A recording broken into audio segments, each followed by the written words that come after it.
मध्य प्रदेश की आर्थिक राजधानी इंदौर में परंपरागत रंग पंचमी पर निकलने वाली गैर में कई लोगों के मोबाइल और सोने की चेन स्नैचिंग के मामले सामने आए हैं, जिसमें शिकायतों के आधार पर पुलिस जांच कर रही है। वहीं कई अन्य राज्यों के संदिग्धों को भी पुलिस के द्वारा पकड़ा गया, जिनमें महिला और पुरुष शामिल हैं।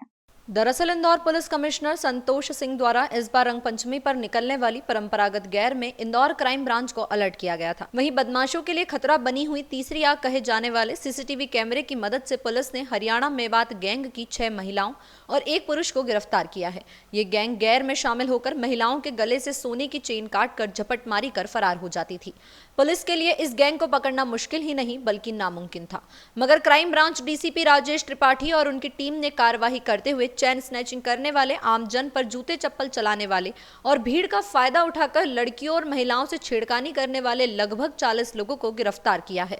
इसमें महिलाएं भी शामिल हैं। संभवतः यह प्रदेश का पहला मामला हो सकता है जहां होली पर निकलने वाली गैर में 40 लोगों को गिरफ्तार किया है।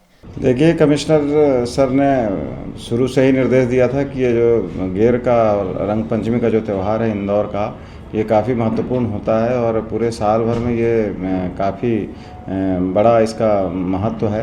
इसी चीज़ को दृष्टिगत रखते हुए राजवाड़ा का प्रभारी सर ने मुझे बनाया था और हमारी क्राइम ब्रांच की टीम को काफ़ी सजगता बरतने के निर्देश दिए थे।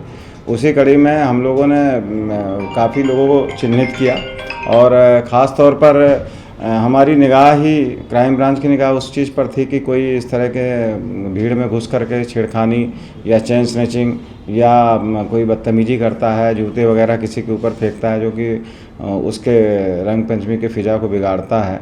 तो उसी चीज़ को लेकर के हम लोगों की निगाह थी और हमने पूरे फोर्स को भी इसी तरह से ब्रीफ किया था। इसी कड़ी पे कुछ लोग महिलाओं से छेड़खानी कर रहे थे, जिसमें महिलाओं ने जब रिपोर्टिंग की तो उनको तत्काल भीड़ से अलग किया गया और उनको एमजी रोड थाने भिजवाया गया। कुछ लोग जूते चप्पल भी फेंक रहे थे, यहाँ तक कि कुछ हरियाणा और मेवात और पंजाब के लोग भी उसमें शामिल हुए थे।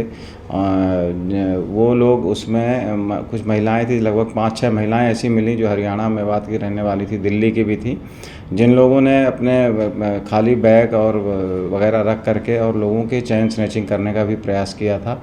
तो उनको वहीं के लोगों ने, स्थानीय जो गैर में अन्य लोग थे, उन लोगों ने बताया, रिपोर्टिंग की, तत्काल उनको वहाँ भीड़ से अलग किया गया और उनको एमजी रोड थाने बैठाया गया, उनसे पूछताछ की जा रही है।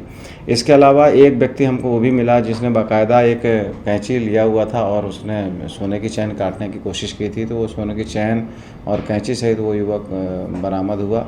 ये युवक एक दिन पहले ही उज्जैन आया था, फिर उज्जैन से वो गैर में शामिल होने आया, ये पंजाब का था और बाद में फिर यहाँ पर उसने चेन स्नैचिंग करने का प्रयास किया, बाकायदा इंस्ट्रूमेंट लेकर के चल रहा था साथ में, तो उसको भी हम लोगों ने अलग किया। और इस तरह से लगभग टोटल 40 व्यक्तियों ऐसे थे जो रंग पंचमी में रंग में भंग करने की कोशिश कर रहे थे। उन सबको हम लोगों ने, क्राइम ब्रांच ने और अन्य लोगों की मदद से उसको अलग किया है और तभी ये रंग पंचमी का उत्साह जो है वो रहा और लोगों के अंदर कोई जो एक डर था कि कोई क्रिमिनल एक्टिविटी होगी, उस डर को समाप्त करने की कोशिश की है। कमिश्नर सर ने उन सभी लोगों को, जिन लोगों ने इसमें पकड़ धकड़ की, उन सबको पुरस्कार देने की घोषणा की। सर, और कुछ भी आवेदन आए सर? देर रात को भी आवेदन आए थानों पर?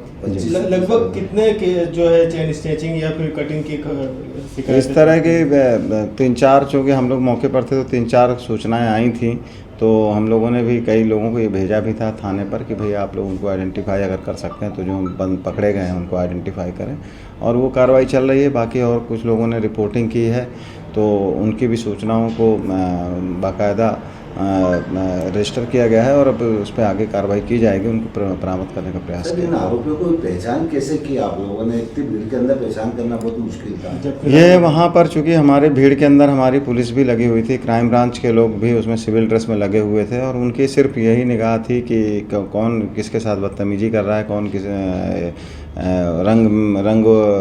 रंगोत्सव में शामिल होकर के और वो केवल गलत काम करने की कोशिश कर रहा है।